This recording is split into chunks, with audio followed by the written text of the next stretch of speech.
안녕하세요. 오랜만에 뵙죠. 진짜 오랜만에 뵙는 것 같은.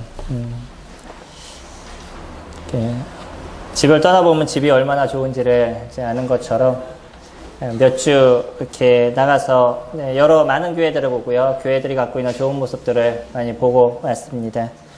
그럼에도 저희가 같이 섬기는 교회가 제일 좋다라는 생각을 언제나 이렇게 갖습니다.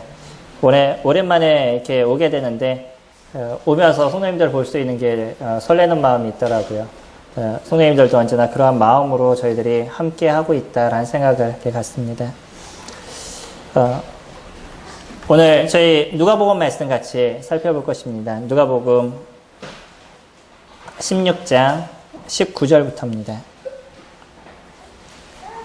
19절부터 31절까지 저희 한 절씩 같이 교독하도록 하겠습니다.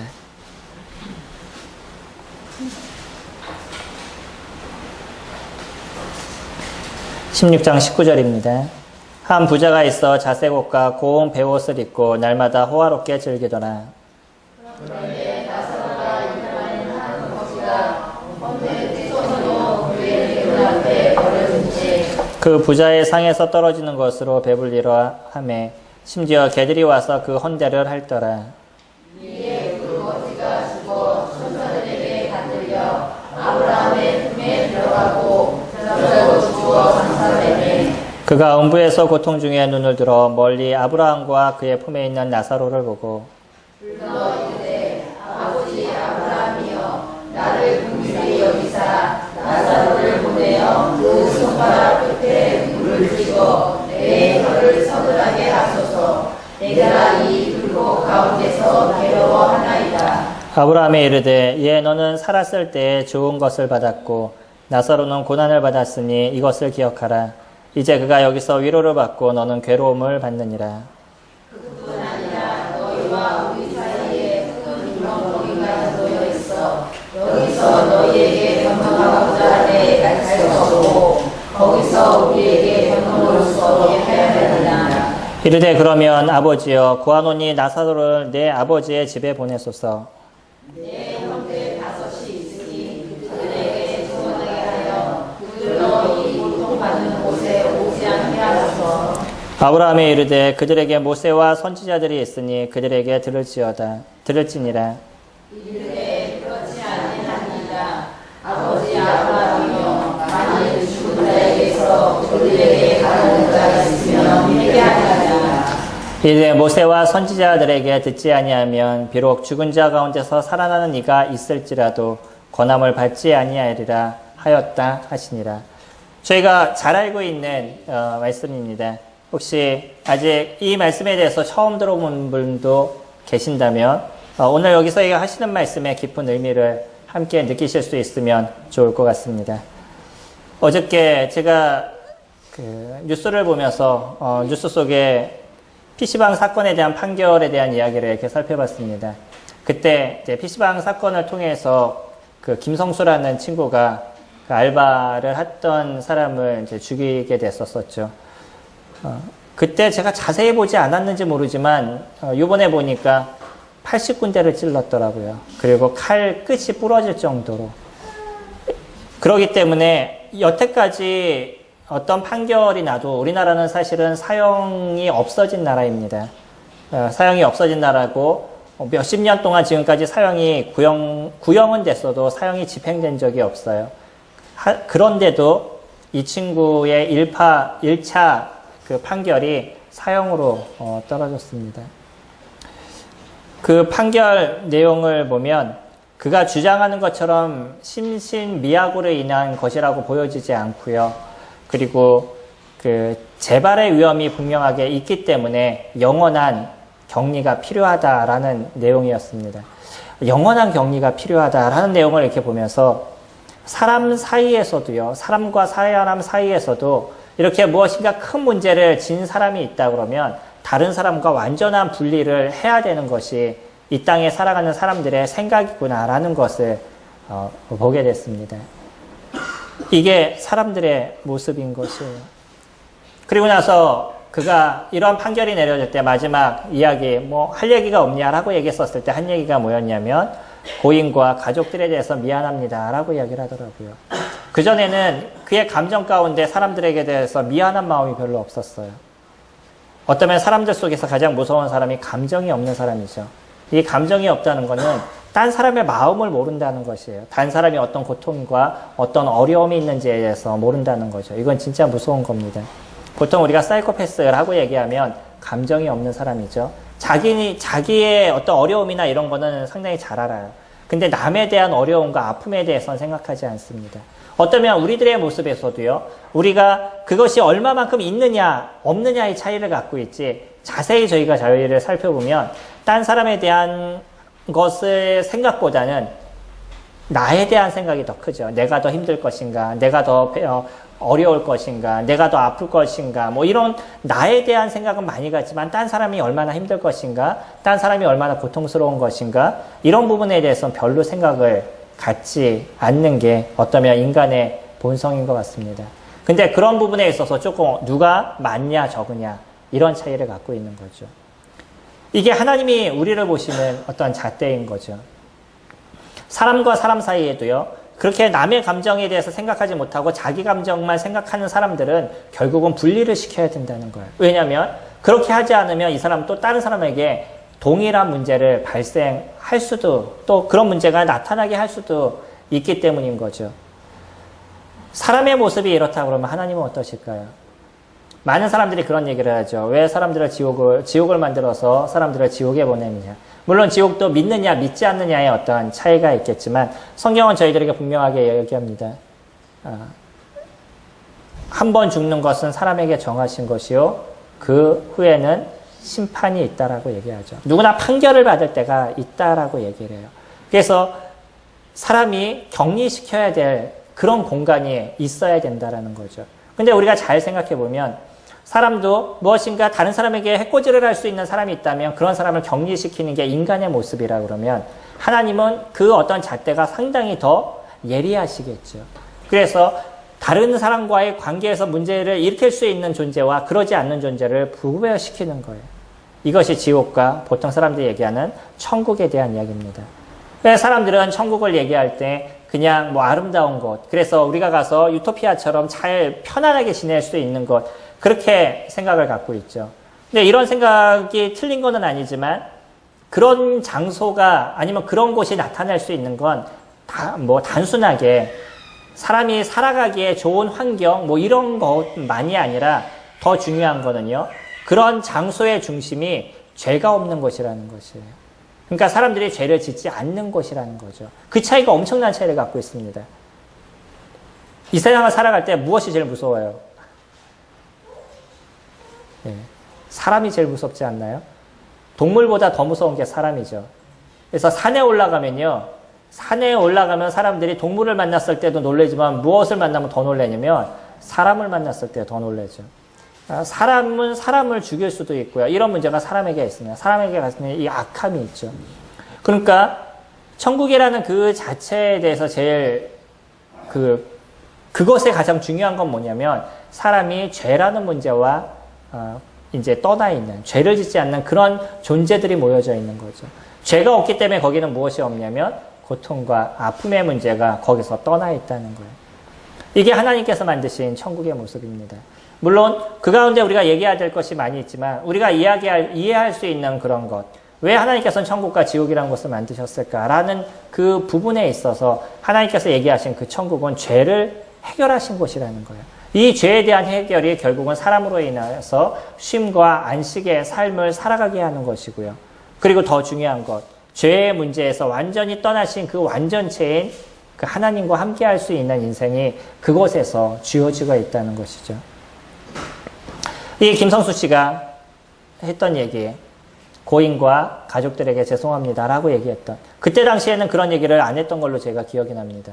자기의 어떤 변명하기 바쁘고 자기가 잘못했을 때 잘 인정하지 않으려고 그러고, 여기 제가 이거를 읽으면서도 참 놀랍다라고 생각한 게 있었는데, 그게 뭐였냐면 제가 곰곰이 생각해 보니까 그 고인과 가족들에 대해서 죄송합니다 이렇게 표현을 하더라고요. 그게 곰곰이 생각할 문제인가요?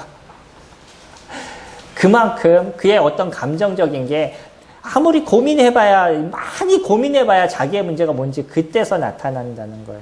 자기가 이제 감옥에 갇혀서 고통스러움에 시간을 갖다 보니까 내가 왜 여기 와 있나, 뭐 이런 생각을 하다 보니까 그때서 나타난 게 뭐냐면, 아, 그 사람들한테 미안한 거구나, 라는 생각이 나왔다라는 것이죠.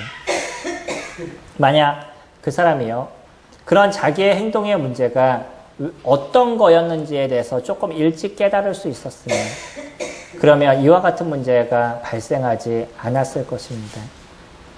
이게 인간의 문제인 것이에요. 많은 사람들의 문제는 나는 아무런 문제 없이 나는 잘 살아가고 있다라고 스스로 믿고 있는 것이에요.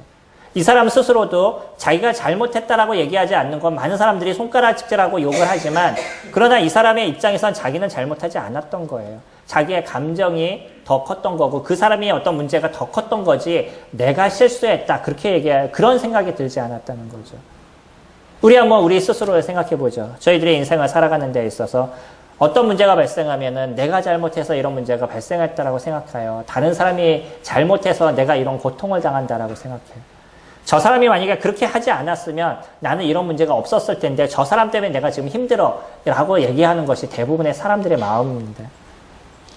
내가 진짜 실수해서 저 사람이 고통스러워요 라고 얘기하는 사람은 별로 없어요. 저 사람이 뭔가 잘못해서, 아니면 우리 어떤 환경이 뭔가 잘못돼서, 아니면 우리나라가 뭔가 잘못해서, 우리나라의 법이 뭔가 좀 잘못돼서 그것 때문에 내가 힘들어하고 고통스럽게 살아간다라고 얘기해요.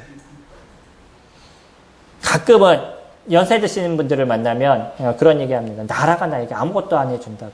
그분은 나라를 위해서 뭘 했죠? 왜 이 나라는 그분을 위해서 모든 걸 다 쏟아줘야 된다라고 스스로 생각하고 있는 거죠? 그렇다면 그분은 지금까지 오면서 얼마나 많은 세금을 냈고 얼마만큼 나라를 위해서 수고하는 인생을 살았냐는 거예요. 물론 우리나라가 어떤 전쟁이나 이런 속에서 그 전쟁을 위해서 그의 삶을 들였던 이런 분들이라면 이해가 돼요. 근데 그러지 않았음에도 불구하고 나라가 모든 걸 나를 다 해줘야 되는 것처럼 얘기를 해요. 그래야 되는 건가요? 모든 사람의 생각의 중심은 자기에게만 있습니다. 나만 소중한 것이고 나만 중요한 사람들인 거예요. 그래서 많은 사람들은 나에게 무엇인가 실수하고 나에게 무엇인가 잘못했다 이렇게만 얘기를 하는 거죠. 자신으로 인해서 남은 사람은 어떤 고통을 당하는지, 자기로 인해서 딴 사람이 얼마나 어려움을 당하는지 이런 부분에 대해서는 생각하지 않는다는 겁니다. 그것이 우리 인생에서의 문제인 것입니다. 이 사람은요, 결국은 앞으로 어떻게 될지 모르지만 그런 어떤 실수로 인해서 그의 인생의 모든 것이 멈춰지게 된 것이에요.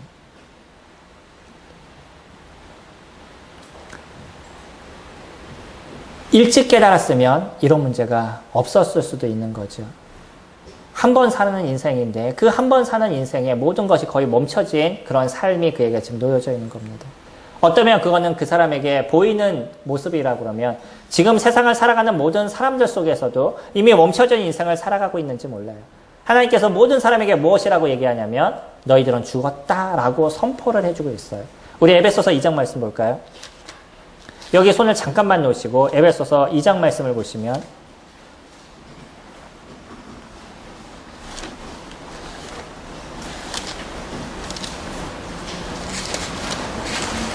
에베소서 2장 1절에 그는 허물과 죄로 죽었던 이라고 얘기하죠. 모든 사람들은 허물과 죄로 이미 죽었다라고 하나님께서는 선포하고 있다는 거예요. 나는 살아가요. 나는 살아가고 있고 지금 살고 있으니까 나는 살아가는 존재다라고 생각하지만 하나님은 우리를 뭐라고 얘기하냐면 너희들은 죽은 존재다 이렇게 표현하고 있는 거예요. 이런 죽은 존재라고 얘기하시는데 그럼에도 불구하고 우리에게 한 가지 기회를 주고 계시죠. 그게 뭐냐면 아직 목숨이 우리에게서 떠나가기 전에, 아직 우리들의 이 생명이 저희들에게 붙어있기 때까지 우리에게 한 번의 기회를 다시 한 번 주신 거예요. 김성수라는 이 사람은 또 한 번의 기회가 주어지지 않았습니다. 근데 하나님은요, 모든 사람에게 한 번의 기회를 저희들에게 주고 계셔요. 그리고 이 기회 속에서 많은 사람들을 통해서 계속 저희들에게 이야기를 해주고 있습니다. 인생의 그 한 번의 인생을 우리에게 살게 하시는데 이 인생을 통해서 하나님께서 우리가 하나님께 갈 수 있는 기회를 저희들에게 주고 있다라고 얘기를 하죠. 우리 누가복음 아까 다시 돌아가셔서 19절 말씀 다시 한번 보시면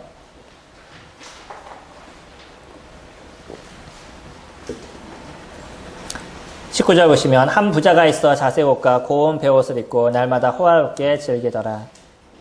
그런데 나사로라 이름하는 한 거지가 혼대 투성이로 그의 대문 앞에 버려진 채 그 부자의 상에서 떨어지는 것으로 배불리려 하매 심지어 개들이 와서 그 혼대를 핥더라. 이에 그 거지가 죽어 천사들에게 받들려 아브라함의 품에 들어가고 부자도 죽어 장사되네. 두 사람의 삶은 전혀 다릅니다. 한 사람은요, 부자였기 때문에 그 삶을 영화롭게 살아갈 수 있고 호화롭게 살아갈 수 있는 그런 삶을 살았었어요. 그리고 한 사람은요, 걔 먹는 것에 더 어려움이 있어서 그가 어떤 경제활동을 하는 게 쉽지 않아서 그 어렵게 인생을 살아가고 결국 먹는 것도 좀 힘들어가지고 그 부자가 떨어뜨리는 그 음식을 갖다 겨우 그것을 받아서 먹는 그런 인생을 살았던 사람입니다. 두 사람이 동일하게 이 땅에서 살았지만 완전하게 다른 인생을 살았어요. 하지만 확실한 한 가지가 있습니다. 그게 무엇이냐면 둘 다 이 땅에서 삶을 살아갔고요.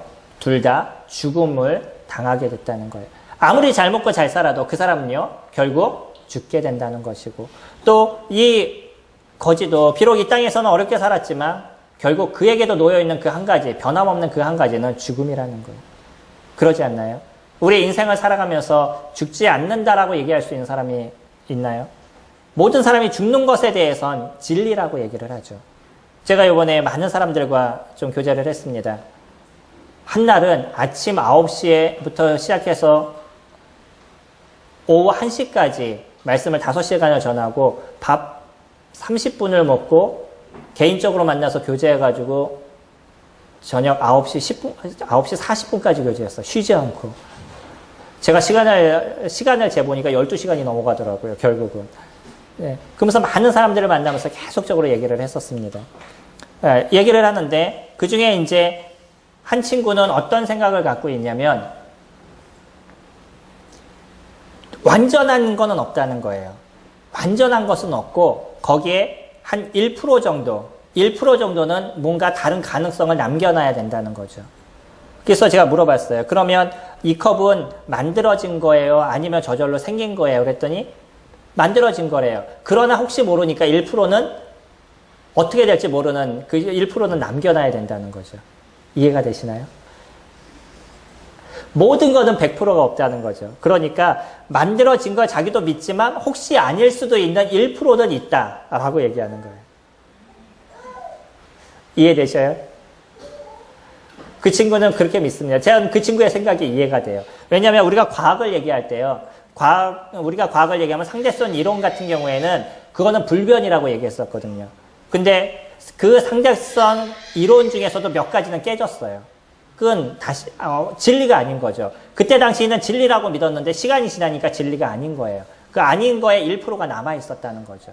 이것처럼 세상의 모든 거는요, 완전한 것이 없다라고 요즘은 학교에서 그렇게 생각하면서 배우는 거죠. 그러니까 그 스스로도 이게 만들어졌어. 맞아요. 확실해요. 난 보지 않았지만 만든 사람이 있어요. 하지만 그 1%의 다른 가능성은 남겨놔야 돼요. 이렇게 얘기하는 거예요. 그러니까 사람들이 하나님을 믿어요. 하나님이 세상을 창조하셨습니다. 라고 얘기해도 저도 인정을 해요. 그러나 1%는 아닐 수도 있어요. 이렇게 얘기하는 거죠. 그러면 그게 믿는 걸까요? 믿지 않는 걸까요? 믿지 않는 거예요. 사람들이요, 죽는 것, 모든 사람이 죽는 것에 대해서 진리죠. 그러면 그런 사람들은 뭐라고 얘기하냐면 그것이 진리고 모든 사람이 죽지만 1%는 안 죽을 수도 있는 가능성이 남겨져 있는 거예요. 혹시 안 죽을 수도 있다는 거죠. 어때요? 진리는요, 100%입니다. 99.9%가 아니라 100%인 것이에요. 100%가 돼야지만 그것이 진리라고 얘기를 하고요. 우리가 모든 사람이 죽는다라고 얘기했었을 때 그것은요, 100% 진리다라고 저희들은 믿고 있는 거죠. 오늘 여기서 보는 것처럼 그렇습니다. 모든 사람의 일생은 분명히 죽는 것이에요.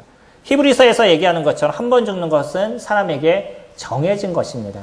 이건 그럴 수도 있고 아닐 수도 있고요. 혹시 잘 먹고 잘 살면 더 오래 살 수 있을지 모르지만 죽는 것에 대해서는 분명하게 정해져 있다는 것이에요. 그런데 성경을 보면요. 사람의 죽는 것이 정해져 있다라고 얘기하지만 안 죽은 사람도 나오죠.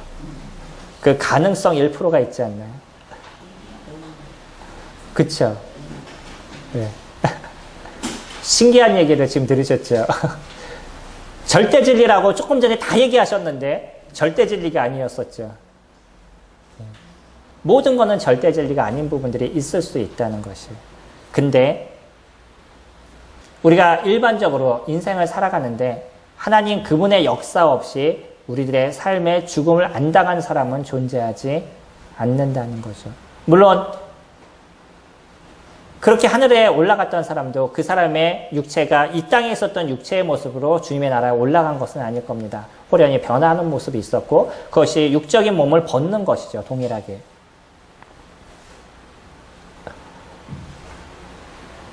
모든 것이 우리가 100%다 그렇게 얘기하기 어려운 부분들이 놓여져 있지만 그러나 확실하게 얘기할 수 있는 건 사람은 죽는다는 것이에요. 그것은 진리인 것이죠.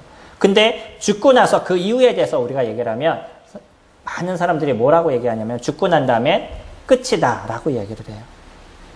그것을 사람들은 무엇으로 받아들이고 있냐면 진리로 받아들이고 있는 거죠. 이 세상이 끝이면 진리인가요? 이 세상에서 죽고 나면 끝인가요? 그것에 대해서 다른 사람 보고 확신할 수 있냐라고 얘기하면 대부분은 확신을 해요. 삶이 끝나고 나면 세상이 이 모든 것이 끝난다는 것에 대해서 확신을 합니다. 만약에 여기 계신 분들이 이 세상이 끝난 다음에 그 다음에 생이 있다는 것을 믿으면 복음을 위해서 살아가셔야 되는 거예요. 나의 귀한 사람들이 또 내 근처에 있는 사람들이 아니면 내 친구들이 지금은 잘 지내고 이곳에서는 즐겁게 지내지만 그들이 거기에서부터 이제 지옥의 형벌을 받게 된다는 거죠. 우리가 그것을 믿으면서 그것을 알면서 그 사람들에게 그것을 얘기해 주지 않는 건 안 되겠죠. 불이 났는데 불이 하라고 소리 지르지 않으면 그건 그 사람에게도 책임이 있는 거죠. 우리나라의 법에도 그런 거 있는 거 아시나요? 싸움이 있었어요. 싸움이 있는데 거기에 같이 있었으면서 말리지 않으면 방광죄라는 게 있죠. 내가 내 친구들과 같이 있는데 내 친구들이 누군가를 때렸어요. 근데 내가 그것에 대해서 말리지 않았으면 그 사람도 거기에 대한 죄에 대한 대가가 있습니다. 그게 하나님께서 얘기하시는 거죠. 삶이 끝나고 나서 그 이후에 분명히 죽음의 길이 있다는 걸 아는 사람들은요. 그러면 이 땅에서 우리가 해야 될 일들을 찾아가는 거죠. 근데 그것이 없다라고 믿는 사람은 끝이라고 생각하니까 그렇게 인생을 살아가는 것이에요. 근데 그것도 믿음인 거 아시나요? 끝나고 나면 아무것도 없다라고 믿는 것. 그럼 그들에게 제가 그렇게 물어봐요. 그럼 받냐고. 본인들도 안 받대요. 근데 어떻게 믿냐고. 그럼 그건 당연한 거죠. 라고 얘기를 해요. 재밌는 논리입니다. 우리 논리를 갖고 얘기를 해보면 우리가 인생이 끝나고 나서 모든 게 다 없어진다라고 얘기하는 게 진리예요? 아니면은 그럴 수도 있고 아닐 수도 있는 거예요. 사람이 일반 사람들이 얘기하는 거, 죽고 나면 모든 것이 끝이라고 그들은 생각하잖아요. 그 다음 생에 있냐, 없다라고 얘기하는 거죠. 그러면 그 다음 생이 없다라고 얘기하는 것이 그들이 그냥 당연하게 얘기하는 게 그게 진리인 거예요? 아니면 본인들도 모르는 걸 갖고 진리라고 얘기하는 거예요? 본인들도 모르는 걸 진리라고 얘기하는 거예요. 본인들이 받냐는 거죠. 우리한테 그렇게 물어보잖아요. 사람이 죽고 나면 그 다음에 지옥이 있고 천국이 있습니다. 라고 얘기를 하면 받냐라고 물어보죠. 근데 본인들은요, 그것도 자기네들도 안 봐놓고 왜 그것을 갖고 끝나고 나면 분명히 모든 게 끝이라고 어떻게 믿고 있냐는 거예요. 사람들이 이걸 진리라고 생각하는 거예요. 이게 사단의 엄청난 계략입니다. 인생이 끝나고 나면 모든 게 없어지는 것 같은, 모든 게 끝나는 것처럼 그냥 인정하고 인생을 사람들이 살아가는 거예요. 왜 그럴까요? 그게 편하니까요. 그러지 않나요? 그게 편하니까 그런 것이에요. 우리가 생각했을 때 인생이 끝나고 나서 그냥 사람이 모든 게 없어지면 그것이 편한 거죠. 그럼 내가 이 땅에서 어떻게 살았던, 내가 뭐 앞으로 뭘 어떻게 하던 그거 아무 상관없이 죽으면 끝이니까. 그러니까 사람들은 그게 편한 것이에요. 근데 재밌는 건 이 땅에 있는 모든 종교가 대부분 하는 얘기가 이후에 삶이 있다라고 얘기를 한다는 거예요. 거의 모든 종교가 얘기합니다. 어떤 형태가 좀 다를 뿐이지 분명히 이 이후에 어떤 삶이 있다라고 자꾸 가르쳐요. 그게 우리가 어떤 신적인 존재로부터 우리에게 와서 생겨난 사람들의 마음속에 있는 뭔가 갖고 있는 그런 영성에 대한 부분인 거죠.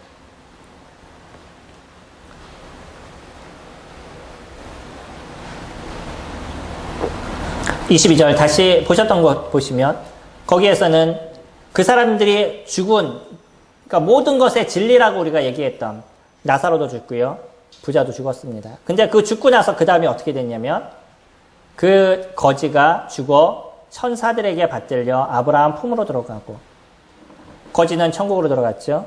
그 다음에 부자는 죽어 장사됨에 그가 음부에서 고통 중에 눈을 들어 멀리 아브라함과 그의 품에 있는 나사로를 보고, 그는 어디로 갔어요?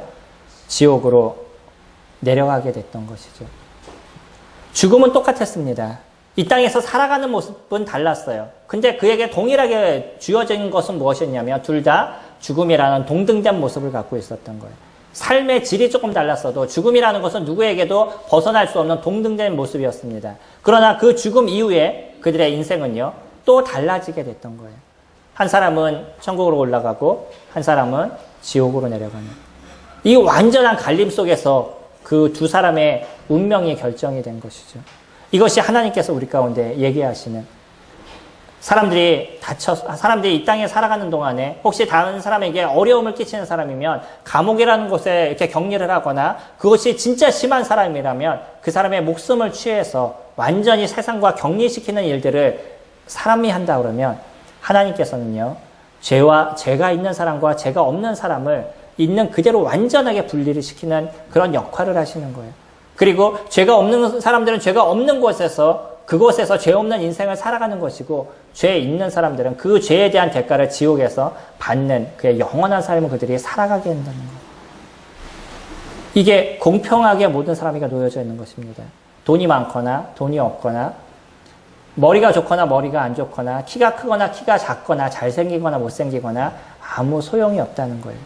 모든 사람들은 죽음이라는 것 앞에서 공평하고 동등된 인생을 저희들이 살아가고 있는 것이에요. 그리고 나서 모든 사람에게도 똑같이 무엇을 이야기하고 있냐면, 동일하게 우리가 주님을 알 수 있는, 그 죽음 이후의 문제를 대비할 수 있는 그러한 기회도 저희들에게 허락해주고 계신다는 거예요.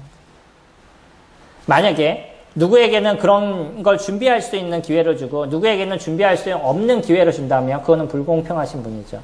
근데 하나님은 분명히 모든 사람에게 이 이후의 삶을 준비할 수 있는 기회를 저희들에게 다 주고 있다는 거죠. 로마서 말씀 볼까요? 로마서 1장 말씀 보시면,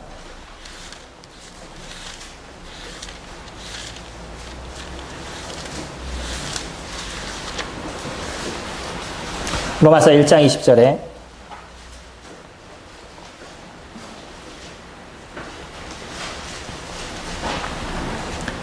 창세로부터 그의 보이지 아니하는 것들 곧 그의 영원하신 능력과 신성이 그가 만드신 만물에 분명히 보여 알려졌나니 그러므로 그들이 핑계하지 못할지니라. 사람들이 그런 얘기를 많이 합니다. 예전에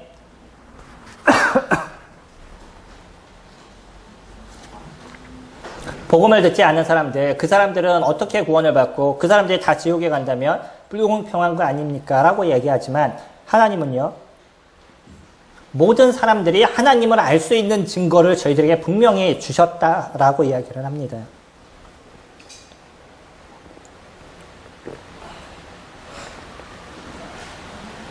이것이 태초에서부터 지금까지 내려온 모습인 거예요. 왜 옛날 사람들이 다 우상을 섬기는 그런 일들을 이뤄갔냐는 것이에요. 어떤 절대자가 있다는 것에 대해서 그들이 정확하게 알고 그 온전한 절대자를 찾아가는 마음을 그들이 갖게 하신 거예요. 이게 하나님께서 주신 겁니다. 우리가 지금 정확하게 아는 것처럼 교회를 통해서 예수 그리스도라는 그분을 알 수 있는 것들은 그들에게 없다 할지라도 분명히 절대자를 알 수 있는 기회를 하나님께서 주셨고요. 그것을 통해 가지고 하나님께 갈 수 있는 길을 모두에게 열어주신 것이에요. 근데 그들이 그런 하나님을 인정하지 않는다는 거죠. 그런 하나님을 받아들이는 그런 마음을 그들이 갖지 않는다는 거예요. 모든 사람에게 공평하게 주어진 것이 있습니다. 그것이 죽음인 것이고, 그것이 이 땅 안에서 우리가 살아가는 동안에 하나님을 찾을 수 있는 길을 모든 사람에게 열어주고 있다는 것이에요. 거지는 비록 이곳에서 살아가는 삶에서 고통스러웠습니다. 그가 인생을 고통스럽고 어렵게 살면서 그러면서 누구를 찾는 인생을 살았냐면 하나님을 찾는 인생을 그가 살아갔던 것이죠. 그의 인생을 새롭게 하시고 그의 인생을 붙잡을 그 아버지 하나님을 붙잡는 삶을 살아갔어요.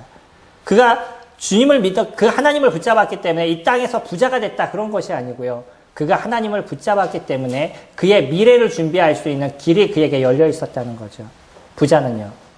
여전히 무엇을 의지하는 인생을 살았냐면 여전히 자신의 물질을 의지하고 자신의 돈을 의지하는 자신의 권력을 의지하는 그런 인생을 살았어요. 그가 살아가는 동안 얼마나 잘 먹고 잘 살았는지 이 땅에 살아가는 삶이 너무나 좋았기 때문에 아브라함도 이렇게 얘기합니다. 25절에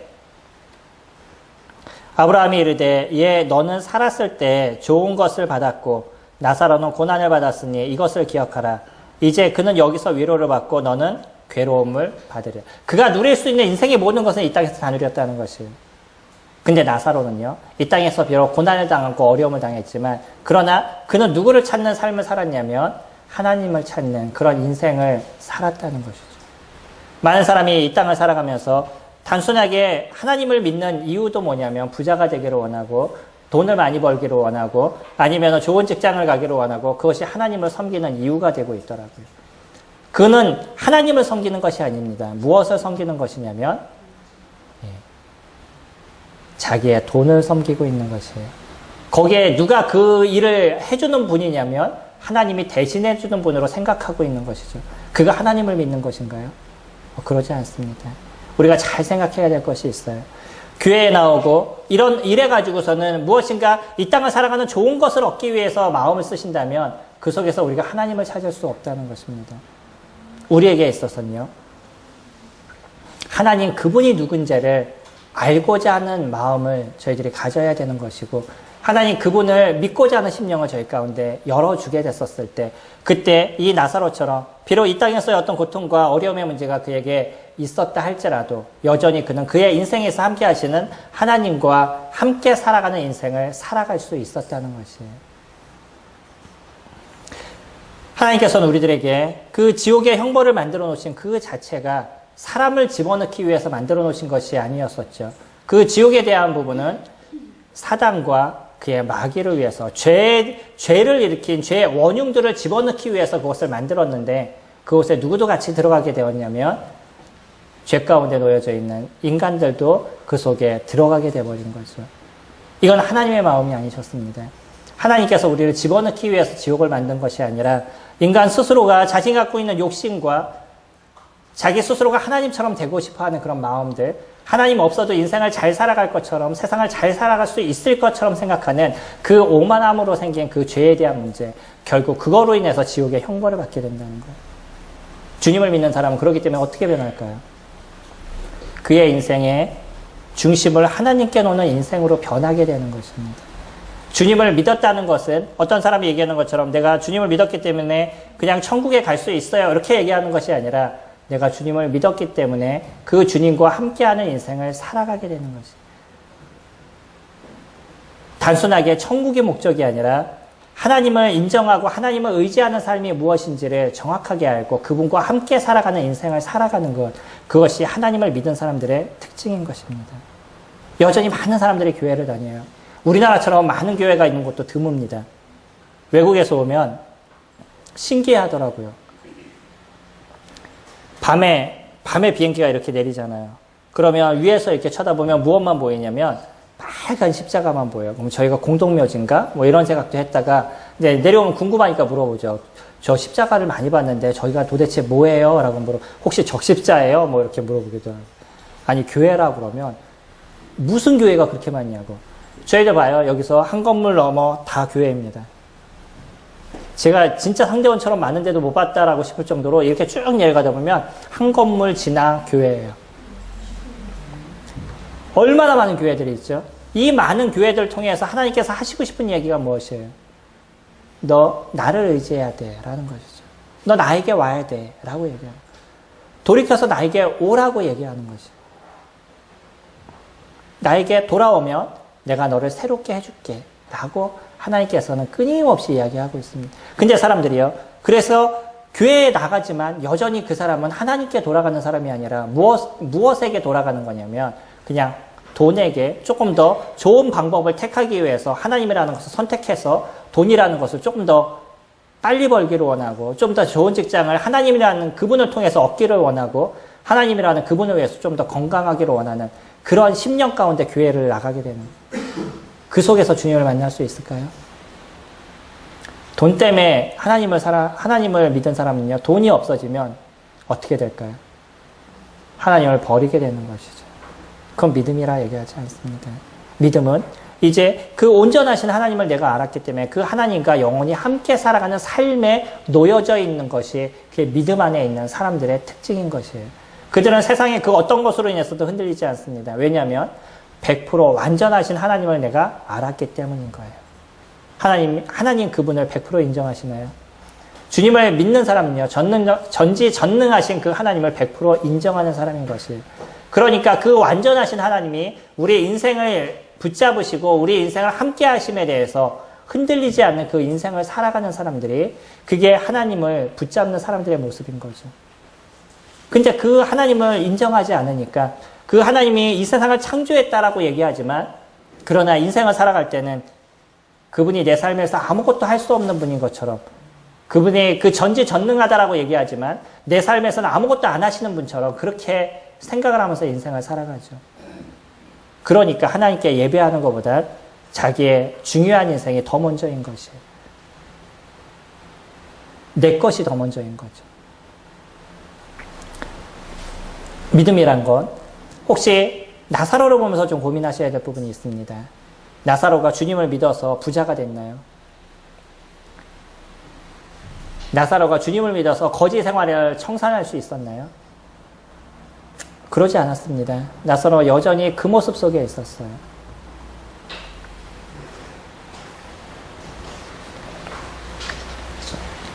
모든 사람에게 놓여져 있는 것이 있다면 그것은 모든 사람에게 주어진 평가에 대한 부분입니다. 이 평가는 이 땅을 살아가는 동안에게만 우리에게 주어지는 것이에요. 우리가 이 땅에서 어떻게 살아갔느냐. 그냥 여전히 내가 돈을 사랑하고 여전히 내 인생을 사랑하고 내 자신을 사랑해서 나를 위해서 그의 인생을 살아갔느냐. 아니면 이 땅의 우리들의 삶에서 하나님 그분의 위대하심을 알고 하나님 그분의 놀라우심을 알고 그분을 붙잡는 인생을 살아갔느냐. 하나님 그것을 평가하실 것입니다. 그래서 하나님께서 보내신 자, 그의 보내신 자 아들 예수 그리스도 그분을 믿는 자들은 우리에게 영원한 생명을 하나님께서 주시겠다라고 얘기하셔요. 만약에 머리가 좋거나 능력이 있거나 이런 사람들이 하나님을 만날 수 있다면 이거는 불공평한 것이겠죠. 하나님을 만날 수 있는 건 모든 사람에게 열려져 있습니다. 그 사람의 마음을 열고 하나님께 나오기만 하면. 우리 여기 잠깐 손을 하시고 요한복음 17장 말씀 보시면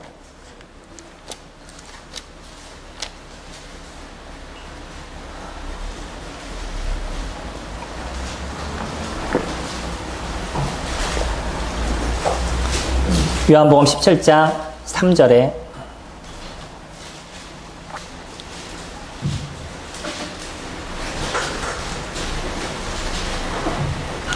영생은 곧 유일하신 참 하나님과 그가 보내신 자 예수 그리스도를 아는 것이다 라고 이야기를 하죠. 영원한 생명을 우리가 얻을 수 있는 건요, 유일하신 참 하나님을 아는 것이고요, 그분을 하나님으로서 인정하는 것이고 그분의 보내신 자, 우리의 대속을 이루신 예수 그리스도 그분을 아는 것이다 라고 얘기해요. 여기서 아는 거는 저희들이 말하는 것처럼 그분과 우리와의 관계를 통해서 알아가는 거죠. 그분이 진짜 나의 죄를 위해서 이 땅에 오신 분이고 십자가에서 나의 모든 그 죄에 대한 대가를 해결하신 그분인 것을 내가 알고 그분을 내가 마음의 구주로 영접하는 것. 그것을 우리가 아는 것이다 라고 얘기를 하죠. 이건 머리에 의한 것이 아닙니다. 그분을 인정하는 것이에요. 내 삶의 주인이심을 내가 인정하시고 나의 대속자 되셔, 내 죄에 대한 대속자 되심을 내가 인정하는 것이고 그분이 이 땅에 오신 하나님 그분이시라는 것을 인정하는 것. 이거는 어디에만 놓여져 있는 것이냐면 이 땅을 살아가는 가운데만 우리가 놓여져 있는 겁니다. 아까 다시 돌아가서 누가복음 16장 보시면 27절에 이르되 그러면 아버지여 구하노니 나사로를 내 아버지의 집에 보내소서. 내 형제 5이 있으니 그들에게 증언하게 하여 그들로 이 고통받는 곳에 오지 않게 하소서. 아브라함이 이르되 그들에게 모세와 선지자들이 있으니 그들에게 들을지니라. 이르되 그러지 아니하니이다. 아버지 아브라함이여 만일 죽은 자에게서 그들에게 가는 자가 있으면 회개하리이다. 이르되 모세와 선지자들에게 듣지 아니하면 비록 죽은 자 가운데서 살아나는 자가 있을지라도 권함을 받지 아니하리라 하였다 하시니라. 지금 이 땅 가운데 얼마나 많은 하나님의 말씀이 선포되고 있는지 오늘 이 시간 이 말씀을 듣는 모든 사람에게도 하나님의 선포의 말씀이 지금 전파되고 있다는 것이에요. 이거는 죽은 사람이 살아나서 믿을 수 있는 그런 것도 아니고요. 어떤 특별한 이적이 드러나서 그것을 통해서 믿을 수 있는 그런 것도 아닌 것이에요. 동일하게 그 선지자, 이 전도자들, 하나님을 이야기하고 예수 그리스도 그분을 이야기하는 사람들의 그 목소리를 들으시고 그 예수 그리스도를 받아들이는 그것만이 유일하게 우리에게 놓여져 있는 그 은혜의 길이다라고 이야기합니다. 바울은 그래서 고린도후서 6장에서 이렇게 표현합니다. 보라 지금은 은혜 받을 만한 때요. 보라 지금은 구원의 날이로다. 이것이 우리가 살아가는 이 땅 가운데 주어진 그런 하나님의 은혜의 시간입니다. 이거는 늦춰져서는 안 되는 것이에요. 언젠가 내가 조금 더 나이가 들거나 아니면 이제 학교를 졸업하거나 아니면 내가 이제 청년이 되거나 아니면 결혼을 하거나 아니면 내가 결혼해서 이제 조금 안정된 가정을 갖거나 그때까지 기다릴 수 있는 그런 것이 아니라는 거예요. 이번에 헝가리에서 유람선 사고가 났던 걸 아시나요? 그분들이 평생 모아서 한 번 해외여행 나가고 싶어서 해외 일주 한 번 하고 싶어서 그 준비했던 걸 갖고서는 그 일평생 수고했다가 한 번 나가서 배를 탔던 그 유람선을 탔던 사람들도 있습니다. 그들이 그것을 통해서 죽음을 당할 거라고 생각하지 않았어요. 우리들의 인생은 언제 어떻게 될지 알 수 없는 것입니다. 그렇기 때문에 지금 바울이 얘기하는 것처럼 보라 지금은 은혜 받을 때요. 보라 지금은 구원의 날이라고 얘기하는 지금 이때 예수 그리스도 그분을 마음의 구주로 받아들이시기 바랍니다. 그분이 우리들의 주님이 되시고 그분이 저희들의 하나님이 되시는 그 순간 또 그분을 우리들의 마음의 구주로 영접하는 그 순간 하나님 그분께서 우리에게 영원한 생명을 주시겠다라고 약속하십니다. 아까 봤던 말씀 기억하시나요?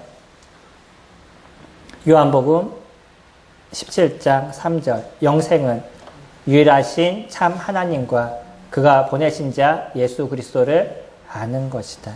또 요한복음 1장 12절은 영접하는 자 곧 그 이름을 믿는 자들에게는 하나님의 자녀가 되는 권세를 주시겠다라고 약속하시죠. 그런 예수 그리스도 그분을 붙잡으시기 바랍니다. 이것이 하나님의 약속이에요. 세상의 모든 약속은 깨질 수 있고요. 세상의 모든 약속은 달라질 수 있지만 하나님께서 우리에게 주신 약속은 완전한 겁니다. 그래서 하나님 나에게 무슨 약속을 하셨는지 보시고 요한복음 1장 12절 영접하는 자 곧 그 이름을 믿는 자들에게는 하나님의 자녀가 되는 권세를 주셨다는 그 말씀을 붙잡으시게 될 때 영원한 하나님과 함께하는 인생을 지금부터 우리의 삶이 육신의 이 삶이 끝나는 그 이후 그래서 진짜 그 하나님을 만나는 그 순간까지 영원하게 이어지게 될 것입니다.